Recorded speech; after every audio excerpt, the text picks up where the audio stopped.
तो नमस्कार प्रणाम तो काल बा फिर से आ गया चूल्हा लगे जरी गाना का रिकॉर्ड पर रिकॉर्ड तोड़ा जा रहा है पावर स्टार पवन सिंह के मधुर से आवाज़ से। आपको बता दूं, आप सब जाएं एक बार मेरा म्यूजिक खोले, प्रियांशु सिंह जी का चैनल है और मेरा म्यूजिक पर सर्च करें गाना चूल्हा अलगे जरी और मेरा म्यूजिक से सुनेंगे गाने को, तो इस गाने में एक ऐसा शब्द नहीं मिलेगा जिसमें आप उसको निगेटिव बना सकते हैं।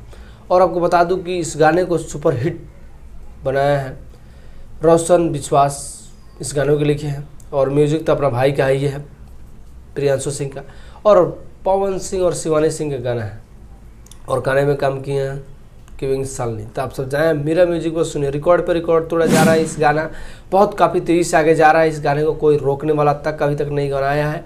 ये भी गाना 100 मिलियन तक जाएगा, अभी ट्रेंडिंग लिस्ट में एंट्री कर रहे हैं पावर स्टार पवन सिंह का गाना। तो आप सब जाएंगे सुनेंगे और ट्रेंडिंग सेक्शन खाली जस्ट हो रहा है और पवन सिंह जा रहे हैं सबसे ऊपर। तो आप सब इस गानों को नहीं सुने हैं तो जाके एक बार सुने, और सुने हैं तो एक बार हमारे वीडियो में कमेंट करें कैसा लगा आप सबको गाना। फिर मिलते हैं नेक्स्ट वीडियो में, तब तक जय हिंद, जय भारत, जय बिहार।